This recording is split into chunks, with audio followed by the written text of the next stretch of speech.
Hello students, welcome to the next class of heredity and evolution. After understanding about evolution, today we are going to talk about the next important part of the chapter. As you can see, the name of the topic is evidences of evolution. So we support evolution and we say that the gradual changes, structural changes, organizational changes happened in the organism and we got this complex human being. So as you can see in this slide, we have evolved from the apes, we have evolved from the pre-ancestor man, and that is shown. So we got a modern man. That is a process of evolution. Now we need to prove this with help of an evidences. Now evolution is gradual, happening throughout this lifetime. Evidences are required. So what is given here? Collective thinking upon all the theories implies that evolution is everlasting process of the changes. So we know this evolution is a everlasting process. Changes are happening slow and steadily, but this evolution is going to happen throughout our lifetime. However, it needs proof to prove it. Following are various proofs available in support of the theory, but I cannot just say that evolution has happened. I should have some proofs, I should have some evidences. And now we are going to talk about various theories of proofs available for evolution. As you can see, the first morphological evidences. Observe the following images and note similarities between the given animal images and plant images. As you can see, the dog, a sheep and a fox. Then we have a mango tree, a chiku plant and a guava plant.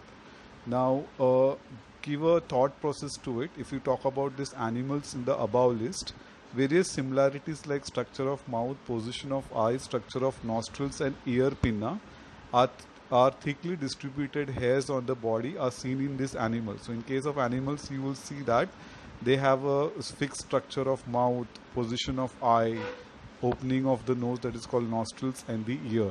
In case of plants, you will see they have a proper leaf venation and all those things.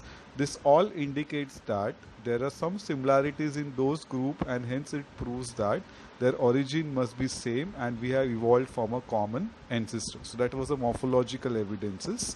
Now we talk upon the anatomical evidences. What is meant by anatomical evidences? The structures present inside the body. When we study that is called anatomical evidences. So as you can see, a human's hand, cat's foreleg, patagiums of bat, that is wings of the bat, and flippers of the whale, they all look different when you look at them, and all of them have a different function. So superficially we see at the set of bones or set of structure, they do not have any similarities.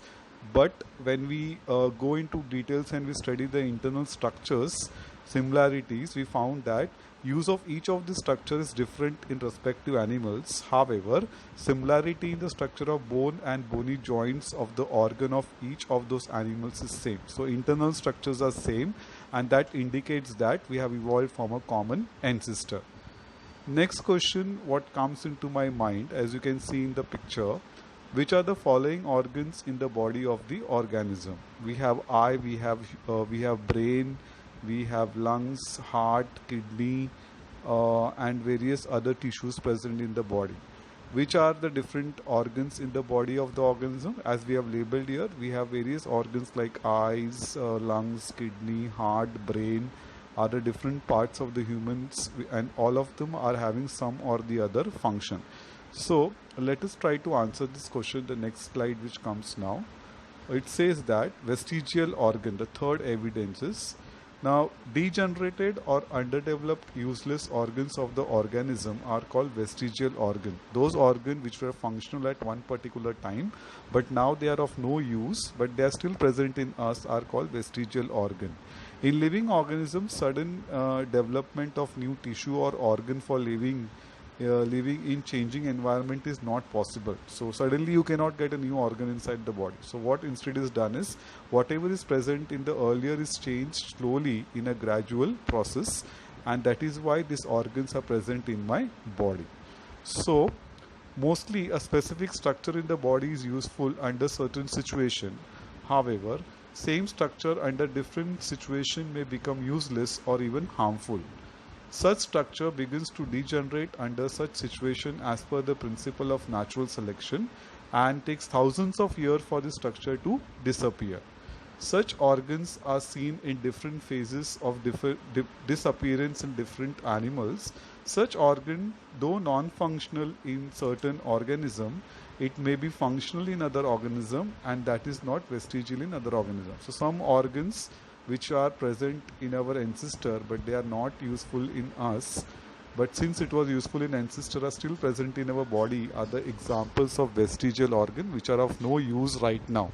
We have such examples like we have appendix, we say talked about, which is less useful in humans but it is useful in some ruminants like cows. Similarly, we have muscles of ear pinna, the outer ear, which is not useful to us but it is useful in monkey.